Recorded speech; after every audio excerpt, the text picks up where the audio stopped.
je tiens quand même à remercier Bernard Fischer, maire d'Aubernais et conseiller régional de la région Grand Est, d'être à mes côtés et à nos côtés. Dès qu'il y a un événement, c'est vrai que Bernard, tu es toujours là, depuis maintenant 25 ans.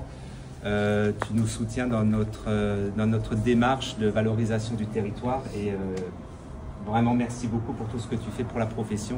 Je vous remercie aussi tous parce qu'on a tous un lien ensemble et aujourd'hui c'est c'est le début des festivités puisque cette année ça fait 20 ans que nous avons gardé notre deuxième étoile avec Bernard, le lien que nous avons depuis puisque nous avons été fidèles. Nous sommes fidèles l'un et l'autre avec Bernard depuis maintenant la création du restaurant, ça peut faire à peu près 25 ans. Sans oublier bien sûr le remercier ce qu'il a fait pour le territoire, lui qui n'est pas alsacien on va dire, mais il est alsacien de cœur. Voilà. Il a reçu l'ensemble des étoilés Michelin, France et Europe, tous les 3 étoiles d'Europe, lors de l'organisation de la cérémonie du guide Michelin en 2023. Et Bernard a montré que la maison Massenet et les grandes distilleries Peureux étaient une très grande maison et aussi un acteur incontournable de la gastronomie française et qui contribue à son rayonnement. Et à ce juste titre, Bernard, je ne vais pas te le redire, mais merci pour tout ce que tu as fait et tout ce que tu as engagé parce que c'était une aventure humaine avant tout, avec les hauts, les bas qu'on a pu connaître. Et c'est vrai, avec Elodie aussi, qui a contribué à la réussite de l'accueil de tous ces chefs qui sont venus sur le territoire alsacien, vraiment, et on en parle encore maintenant. Encore Olivier m'en parlait en disant, encore hier soir, on parlait de la choucroute que Gérard Goetz de chez Julien Foudé a organisé au cœur de l'Alsace, chez toi, chez Massenet. C'était vraiment un grand moment et encore 1000 merci pour ce que la distillerie Peureux, la maison Massenet a fait pour notre métier et puis surtout pour la sauvegarde de notre patrimoine culinaire. Voilà. Merci à toutes et tous.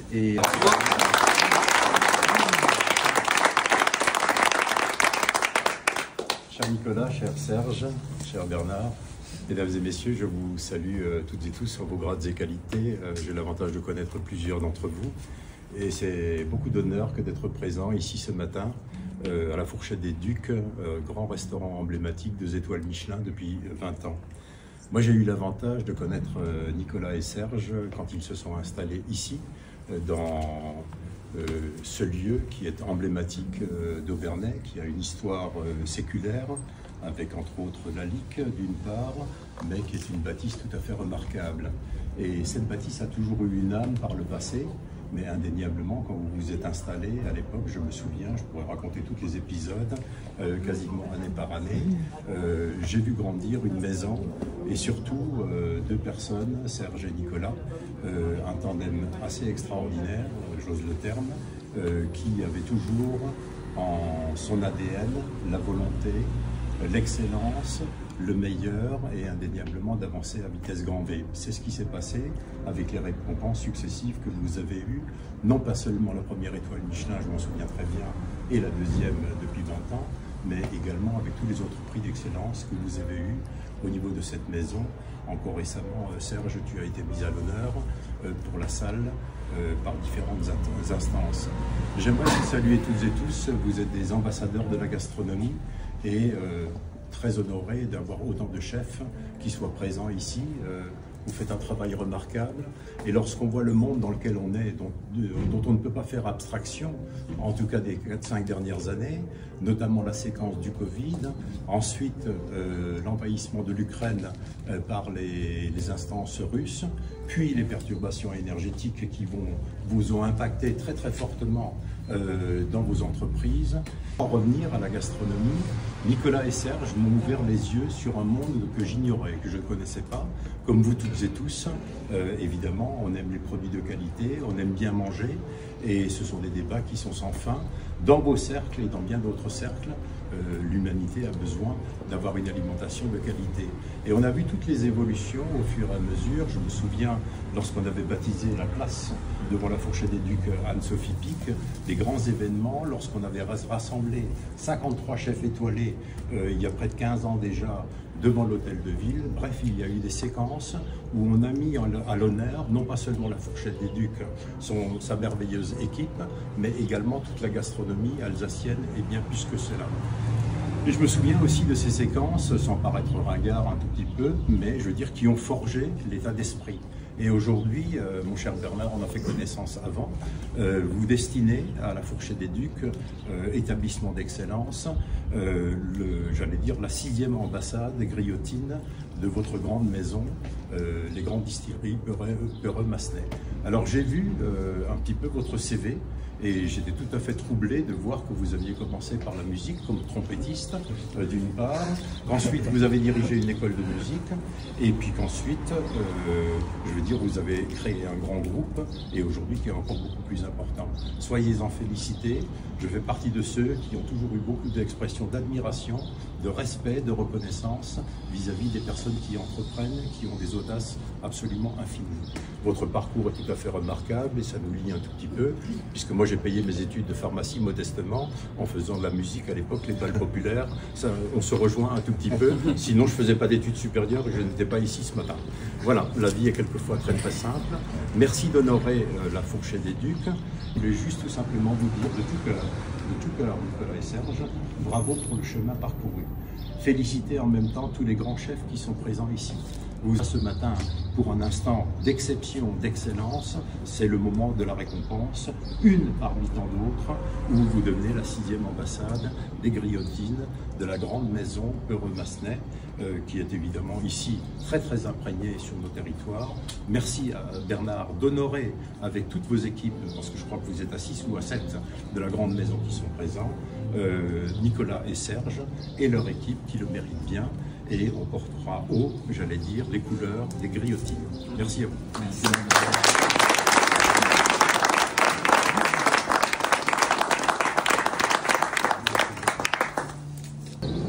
On va être un petit peu la griotine sur le gâteau. C'était facile. Mais pour vous dire quelques mots, vous parlez déjà de cette entreprise assez incroyable que j'ai le plaisir de diriger, qui est née à Fougerolles, en Franche-Comté, au pied des Vosges, en 1864, par le rêve un peu fou d'une personnalité un peu comme vous, Bernard, qui était un homme politique qui voulait faire avancer les choses. Parce que à cette époque-là, la distillation, c'était une affaire de paysans. Donc tous les paysans distillaient à Fougerolles, mais il n'y avait pas d'entreprise. Et lui, il s'est dit, mais Coco, si un jour on veut aller un peu plus loin que Vesoul, il va falloir qu'on s'organise. Et il a eu une vision d'une entreprise qui allait être industrielle. Une distillerie industrielle en 1864, c'est le textile. C'est pas... Mais il va être remarquable, il va investir, il va se passionner, il va entraîner avec lui 7 personnes. Et ils vont commencer à distiller ce fameux Kirsch de Fougerolles, qui est une appellation d'origine contrôlée aujourd'hui, et se projeter à l'international.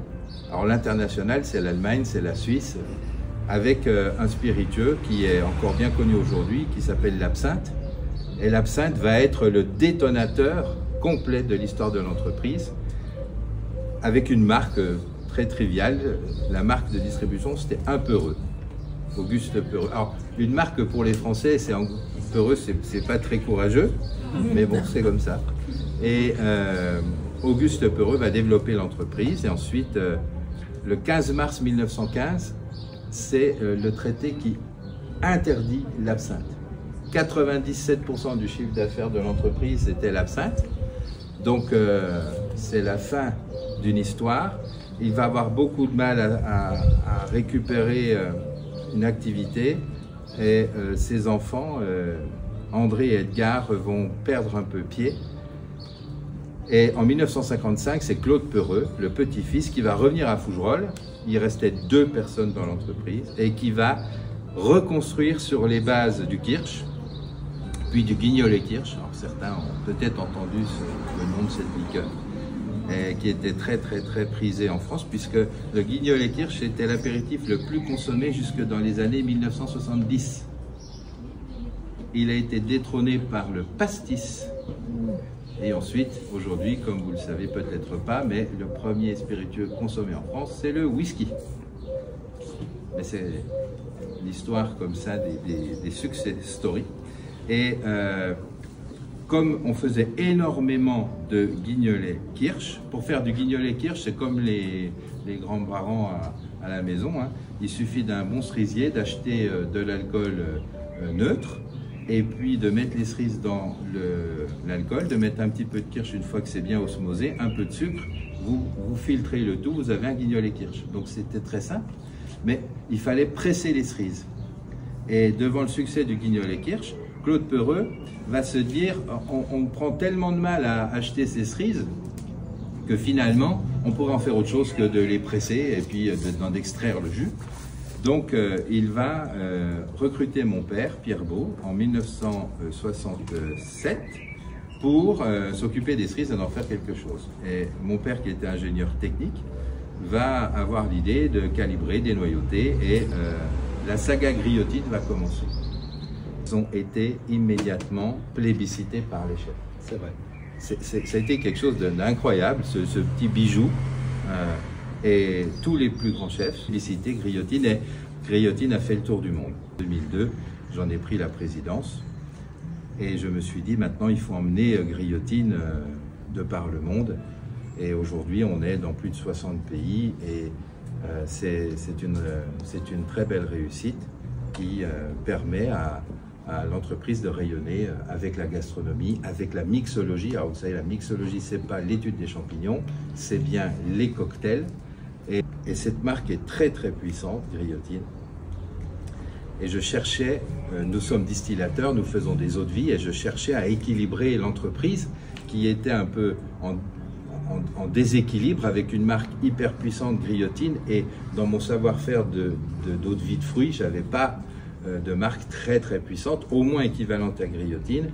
Et vous savez, on fait les salons à l'international et j'étais très souvent avec une personnalité, je devrais dire, qui s'appelle Manu Massenet. Déjà avec la distillerie Massenet, avec mon père depuis des années. Et un jour, Manu, ça n'a pas l'air d'aller. Elle me dit, j'ai pas de repreneur, proposer à Manu de s'associer. Et en 2010, le 16 décembre, nous sommes associés, Grande Distillerie Peureux et Massenet, parce que je ne voulais pas racheter Massenet, parce que vous savez, il y a toujours un peu une connotation d'une grande entreprise qui rachète une petite entreprise. Et moi, ce n'était pas l'image que je voulais donner et je ne voulais pas beaucoup apparaître. Célébrer notre premier repas d'acquisition et d'association avec la distillerie Massenet, ici. Ici. Vous allez voir, ça va raconter l'histoire de l'ambassade. C'est ici. Je n'étais jamais venu ici, j'ai été marqué par une chose, par un accueil. Nicolas était là, moi j'étais intimidé comme tout, je me disais, moi franc-comtois, j'arrive dans la Mecque de la gastronomie française, l'Alsace, c'est ça. Il y a une région. Ah ouais. Donc, et en plus, dans un établissement de macarons, je connaissais beaucoup de chefs, mais on ne se connaissait pas. Moi je connaissais bien sûr Nicolas de réputation. Et j'étais avec Monsieur Dominique Massenet, qui est une personnalité de grande, qui impose et tout. Et là, l'accueil de Nicolas et de Serge, ça m'a bouleversé. Il y a quelque chose qui s'est passé. Je me suis dit, il y a quelque chose ici. Il y a quelque chose qui vit. On ne peut pas toujours mettre des mots sur des impressions, mais voilà. Ensuite, on a appris à se découvrir, on a échangé, et puis tout de suite, et je dois dire que tous les chefs qui sont présents ici, sans aucune exception, à commencer par la Chenaudière jusqu'à Olivier, en passant par toutes les maisons, je me suis senti soutenu dans mon entreprise de reprendre Massenet, qui était un navire qui était en difficulté. Et d'ailleurs, à ce moment-là, j'ai reçu une lettre sur mon bureau de Monique Young. Ça vous dira peut-être quelque chose. Une lettre que j'ai encore d'ailleurs, qui écrivait en substance: Bernard, je vous félicite pour votre prise, un peu prise de guerre, la Franche-Comté qui pose un drapeau sur mais vous avez une responsabilité incroyable et je suivrai l'évolution de la maison personnellement. Donc là, si vous voulez, tout est dit, il n'y a pas besoin d'en rajouter, le cadre est donné. Puis ensuite, Nicolas, et Serge, on va discuter ensemble, on va avoir du plaisir à se retrouver. On ne parle pas business, hein, c'est ces moments-là qui me sont tellement chers. Et puis, va arriver le 5 mars 2023, quelque chose qui arrive une fois dans une vie, un défi de folie. C'est-à-dire, en remontant le temps, quelques mois avant, Nicolas me dit, Bernard, voilà, on va avoir tous les grands chefs. Est-ce que tu serais d'accord pour en accueillir 30 ? C'est vrai. À la distillerie pour... ça a commencé 30. comme ça. Ah oui, Edouard, souviens-toi. 30 chefs à la distillerie. Oh ben, Nicolas, 30 chefs. Je voulais que tu dises oui. Je voulais que tu dises oui, en fait. Il n'y a aucun souci. Et là, il y a un truc qui s'est passé, je me suis dit 30, peut-être 60, on peut mettre 2 bus, 3 bus. Et on a fait un ping-pong comme ça, de folie, complètement de folie, où, au final, pour faire court, mais j'ai dit ça pourrait être une série Netflix, on se retrouve à dire on organise la soirée haute vie, voilà, 500 personnes. Et moi je dis, ça tient largement dans le grand hall. Et là, Gérard Goetz, il vient. Je dis, Gérard, tu fais la choucroute? Ouais, on est combien? 500? Ouais. Moi, c'est pas grave. Moi, je fais des choucroutes pour 2000 personnes, 10 000 personnes. Tu l'as fait où? Là? La distillerie n'était pas du tout en habit de lumière comme on a pu la préparer. Et il me dit, t'es sûr? Parce que là, il me faut les cuisines, et là, il me faut ça, là, il me faut... Et je rentre à mon bureau et je prends, vous savez, les feuilles avec les petits carreaux. Et je me dis, bon, c'est un bâtiment qui fait 60 mètres de long, 8 mètres de large, mes petits carreaux. Je vais mettre une personne, c'est 1 mètre sur 1 mètre, je vais essayer de voir si j'en mets 500. Et là, je rentrais pas les personnes. Et je me dis, j'ai tout lancé, on a le Michelin, on a tout, ça tient pas. Je sais pas si vous pouvez imaginer. Donc là, chapiteau, machin, truc, groupe électrogène. Et en même temps, si vous voulez, vous avez à côté un bordereau, quand vous faites plus, je vois les chiffres qui commencent. Alors moi je m'étais dit avec 50 000 euros on est bon. Voilà. On aura fini avec un zéro de plus. Je ne vous fais pas de dessin. Par contre, une confiance que vous m'avez témoignée, parce que c'était réciproque, incroyable. Incroyable. C'était pour vivre un moment... Rappelle-le, de fonds privés. Le zéro de plus, hein, c'est important de le souligner, de fonds privés. Hein. Voilà. D'ailleurs, à la fin de l'ambassade, il y a un petit panier. Non, je blague. Le fonds privé, c'est important de le préciser, j'aime bien de le souligner. Voilà, parce que ça a été la réussite, c'est grâce à toi. Et puis à côté de ça, les recettes, le partenariat, la recherche, et tout ce à quoi les ambassadeurs qui sont présents aujourd'hui sont habitués de cette interaction permanente. Donc, voilà pourquoi aujourd'hui on est là. C'est pas un coup de pub. Vous voyez, la première fois où on s'en est parlé, où j'ai proposé à Nicolas et puis à Serge d'être ambassadeurs, il n'y a pas de contrepartie. Souvent, les journalistes me disent, mais alors, c'est quoi la contrepartie pour être ambassadeur? Ben, il n'y en a pas.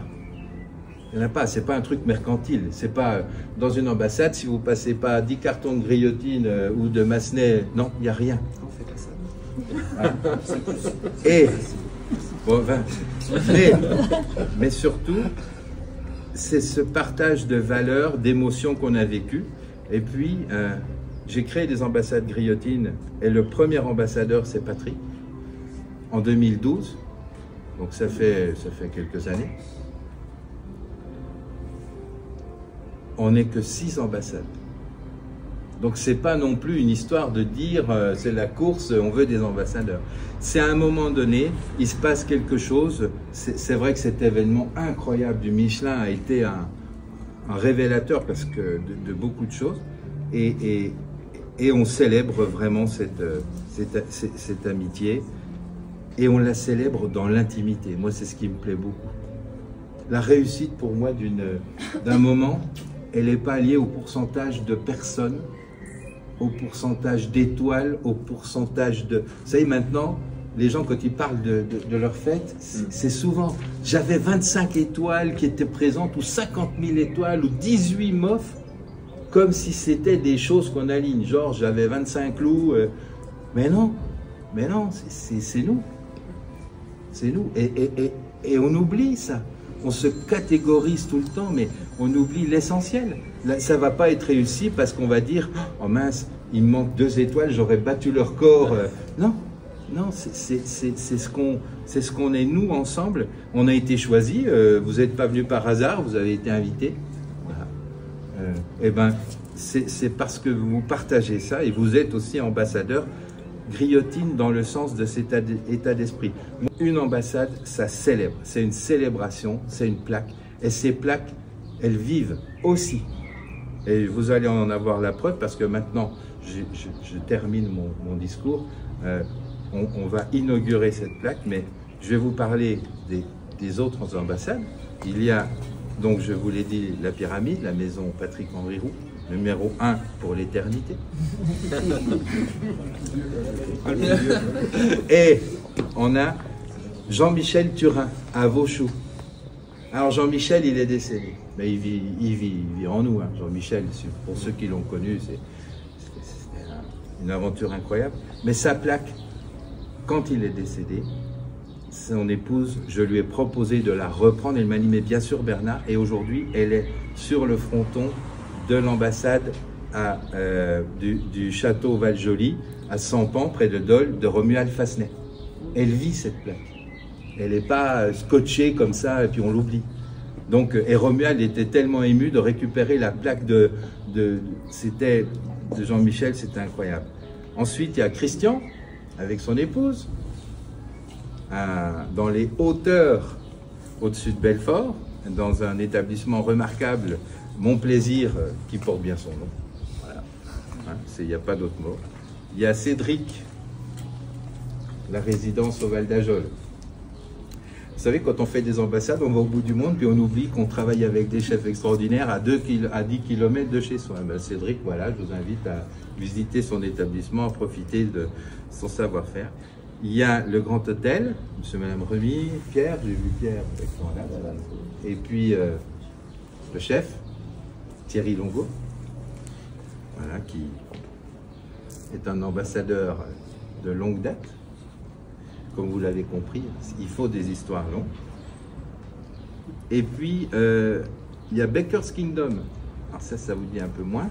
C'est à Shanghai. Donc, oui, on a une ambassade à Shanghai avec un petit boulanger taïwanais qui un jour m'a dit « Monsieur Beau, est-ce que je pourrais acheter vos griotines directement à Taïwan ?» Aujourd'hui, c'est le leader chinois, il est coté sur le marché à Shanghai de tout ce qui est boulangerie et pâtisserie. On a Passerie Globale à Hong Kong aussi, c'est une aventure particulière qui est ambassadeur griotine. Donc voilà toutes ces ambassades.